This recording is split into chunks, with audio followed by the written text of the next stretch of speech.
Nobody builds walls better than me, believe me.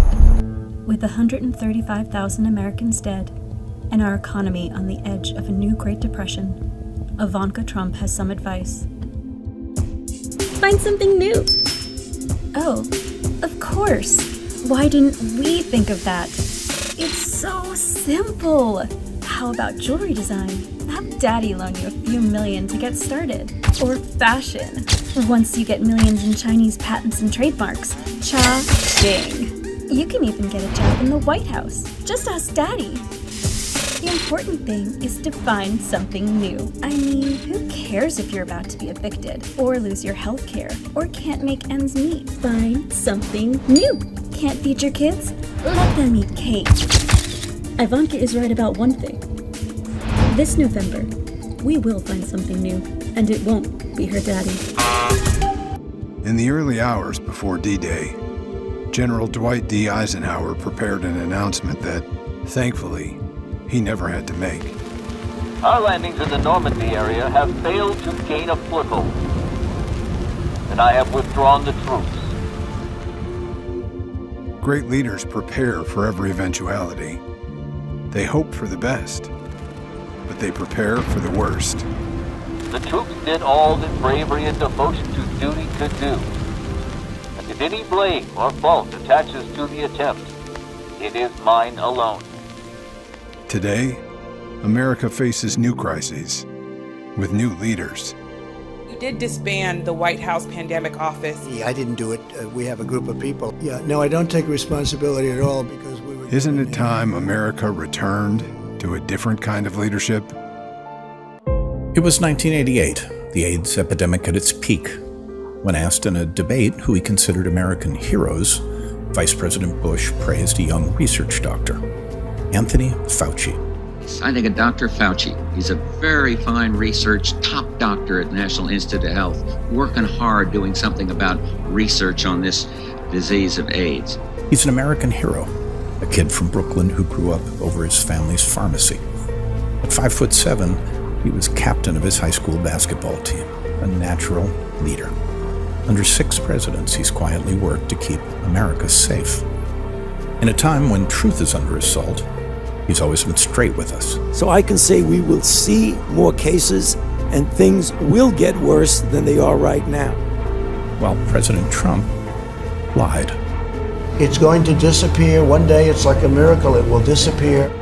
Now Donald Trump is attacking Dr. Fauci. Why? Because Trump failed America. So he does what he always does: attack and blame. No, I don't take responsibility at all because... So who do you trust? Donald, the dope? When I see the disinfectant, it knocks it out in a minute. Or the doctor? To protect our families, on November 3rd, we can make Donald Trump disappear. It's not a miracle. It's democracy. It's not a campaign. It's a billion-dollar criminal enterprise. Donald Trump says he's running on law and order. I am the law and order candidate. Who's he kidding? Trump's campaign manager is a felon. His deputy campaign manager is a felon.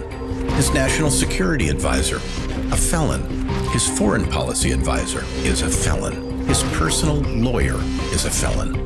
His longtime personal advisor, a felon. Nixon was bad. Trump is worse. Now, Trump saves Roger Stone. Stone lied to cover up Russian involvement in Trump's campaign to protect Donald Trump. 7 felony convictions. I am the law and order candidate. Trump is the most corrupt president in U.S. history. There's only one way to end the Trump crime spree: throw him and his crooks out of office. On November 3rd, vote for justice. There was a day earlier this year when our nation's intelligence and public health experts pleaded with Donald Trump to take the coronavirus seriously. Did he listen? No. What did he do?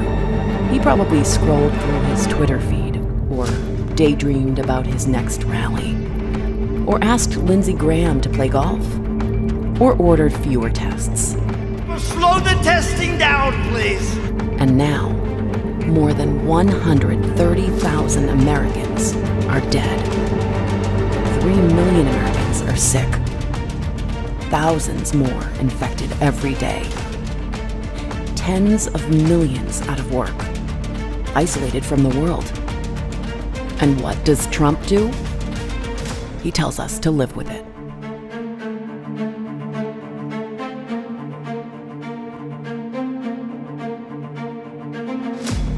Someday soon, the time of Trump will pass.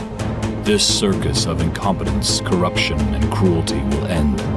When it does, the men and women in Trump's Republican Party will come to you, telling you they can repair the damage he's done. They'll beg you to forget their votes to exonerate Trump from his crimes, ask you to forgive their silence, their cowardice, and their betrayals as Trump wrecked this nation. Every time they had a choice between America and Trump, they chose Trump. Every time they were called to the service of this nation and their sacred oath, they chose Trump.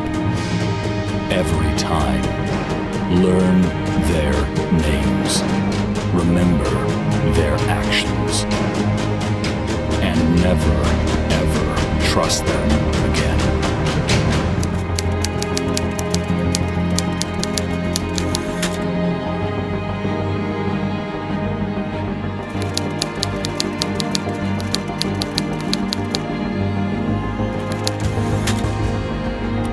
You want to know how I really feel about the coronavirus, Juan?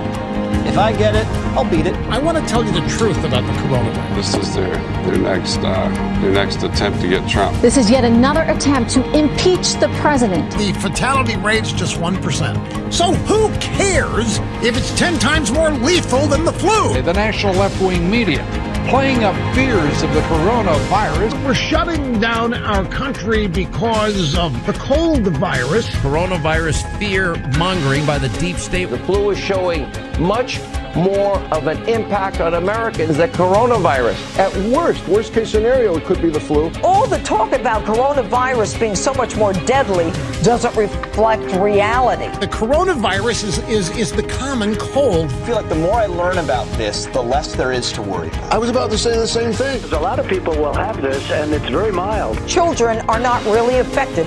They'll get better very rapidly. They don't even see a doctor. They don't even call a doctor. I am far more concerned with stepping on a used heroin needle than I am getting the coronavirus. We can't err on the side of caution anymore. That's the strategy of losers. It's called the power of positive thinking. It's a great time to just go out, go to a local restaurant. Yeah, it's actually the safest time to fly. This is the best country in the world to get coronavirus. But maybe that's just me. You think we're bad for America? You think I'm bad for America? Yeah.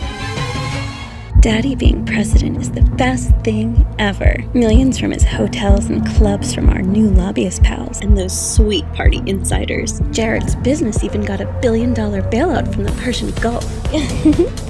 Daddy's job helps my brothers close deals, and his campaign pays Eric's wife and Don's girlfriend or whatever. Cha-ching. Plus it's so fun getting paid by the RNC. Aw, Daddy, you're so good to us. Executive Mansion, Washington, November 21, 1864. Dear Madam, I have been shown in the files of the War Department a statement of the Adjutant General of Massachusetts that you are the mother of 5 sons who have died gloriously on the field of battle.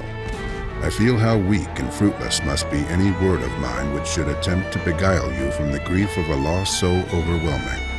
But I cannot refrain from tendering you the consolation that may be found in the thanks of the Republic they died to save. I pray that our Heavenly Father may assuage the anguish of your bereavement and leave you only the cherished memory of the loved and lost, and the solemn pride that must be yours to have laid so costly a sacrifice upon the altar of freedom. Yours very sincerely and respectfully, Abraham Lincoln.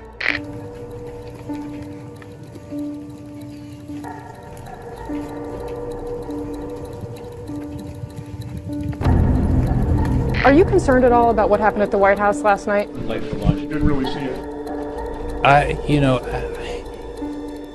The arc of the moral universe is long, but it bends toward justice.